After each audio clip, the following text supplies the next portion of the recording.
2014 की जंग के लिए यूपी के रण में अरविंद केजरीवाल ने कानपुर से हुंकार भरी है, लेकिन सबसे बड़ी बात रही कि केजरीवाल के रणनीतिकारों ने इस बात के संकेत दे दिए कि अगर मोदी बनारस से चुनाव लड़ते हैं तो केजरीवाल को भी बनारस से लड़ाया जाएगा। केजरीवाल ने तो इस पर खामोशी बरती, लेकिन यह साफ कर दिया कि उनकी नजर बनारस पर जरूर है।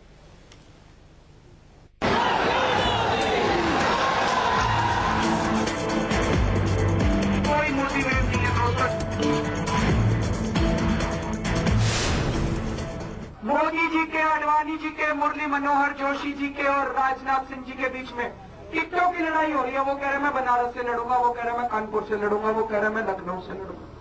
हमें ये भाजपा टाइप लड़ाई नहीं करनी, हमें कांग्रेसियों वाली लड़ाई नहीं करनी। किसी को भी मिले टिकट, ईमानदार को मिलनी चाहिए टिकट। केजरीवाल ने मोदी के खिलाफ ताल ठोकने का मन बना लिया, जिसके संकेत पहले से थे, पर अब मन पक्का होने लगा है कि बस उधर मोदी वाराणसी से चुनाव लड़ने का ऐलान करें और इधर गंगा किनारे सुबह बनारस में होगी दो हाथ की तैयारी।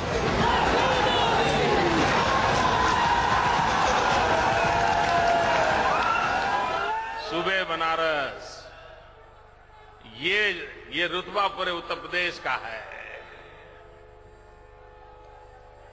और जब लखनऊ की बात आती है तो लोग कहते हैं मुस्कुराइए, आप लखनऊ में हैं। हर हर मोदी घर घर मोदी का नारा जिस जमीन से उठा था, जिस जमीन पर कब्जे की जंग में नरेंद्र मोदी के रणनीतिकार सीधे बीजेपी के सबसे बुजुर्ग चेहरों में शुमार मुरली मनोहर जोशी की बुजुर्गियत और वरिष्ठता को दरकिनार करने का संकेत देने लगे हैं। बनारस की जमीन पर कब्जे की इसी जंग पर केजरीवाल ने कटाक्ष किया तो साफ हो गया कि उन्हें भी बीजेपी के भीतर वाराणसी सीट को लेकर चल रहे घमासान के नतीजे का इंतजार है। अगर मोदी की निगाह वाराणसी पर है तो उनकी निगाहें भी बनारस की जमीन पर गड़ चुकी हैं। मोदी जी के, आडवाणी जी के, मुरली मनोहर जोशी जी के और राजनाथ सिंह जी के बीच में टिकटों की लड़ाई हो रही है। वो कह रहे मैं बनारस से लड़ूंगा, वो कह रहे मैं कानपुर से लड़ूंगा, वो कह रहे मैं लखनऊ से लड़ूंगा। हमें ये भाजपा टाइप लड़ाई नहीं करनी, हमें कांग्रेसियों वाली लड़ाई नहीं करनी।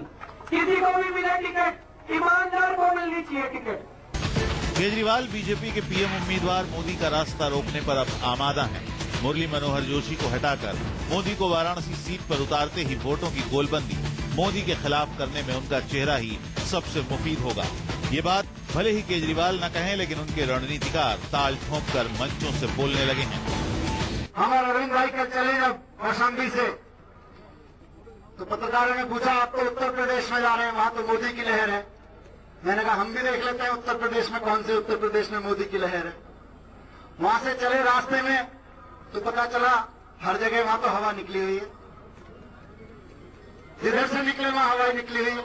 फिर उत्तर प्रदेश के किसी इलाके में हम लोग गए, भारी जन समर्थन, जनता का एक जुनून देखने को मिल रहा है।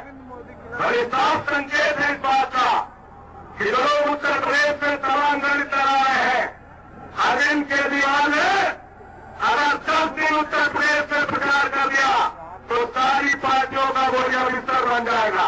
हमने लोगों के बीच में आज वो प्रस्ताव फिर रखा था जो हमने रोहतक में रखा था कि अरविंद जी लोकसभा चुनाव लड़ें, और जो आज देश के अंदर अंबानी से लेकर के और देश भर के भ्रष्टाचारी मोदी को पीछे इकट्ठा हो रहे हैं, तो देश को बचाने की चुनौती ली जाए।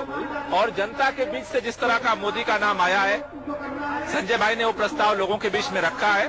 निश्चित रूप से इस प्रस्ताव को लेकर के, बनारस के प्रस्ताव को लेकर के हमारी पॉलिटिकल अफेयर कमेटी बैठेगी और उसके बाद ही अंतिम फैसला होगा। केजरीवाल के रणनीतिकारों को बनारस पर भरोसा जगा है, क्योंकि बनारस की सियासत हमेशा ही ईमान को तवज्जो देती आई है, जिसकी जमीन पर संस्कृति है, सद्भाव है, जिसमें माफियाओं बेईमानों की डगर हमेशा ही मुश्किल रही है।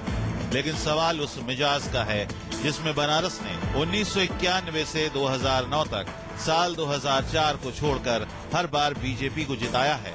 यहाँ तक कि विधानसभा से लेकर मेयर और पार्षद तक बुनियादी तौर पर बीजेपी को सर पर बिठाया है। बनारस की यही वो ताकत है जो कभी मुरली मनोहर जोशी को भाती है तो कभी मोदी को पास बुलाती है। लेकिन अब केजरीवाल ने पेंच फंसा दिया है, वोटों की गोलबंदी का संकेत दे दिया है। बनारस के रण में उतरने से पहले मंदिर मस्जिद का सवाल गरमा दिया है।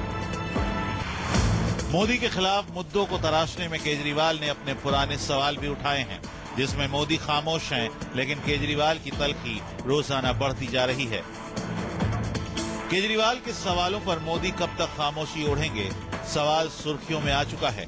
लखनऊ में तो मोदी ने केजरीवाल पर चुप्पी ही साधे रखी, लेकिन इतना तो साफ है कि अगर वो वाराणसी के मैदान में उतरे तब भी क्या खामोशी ओढ़े रहेंगे। सामने केजरीवाल की उम्मीदवारी होगी तब जनता से क्या बोलेंगे। कानपुर से ज्ञानेंद्र शुक्ला के साथ मानस श्रीवास्तव और अशोक तिवारी, लखनऊ, न्यूज़ 24।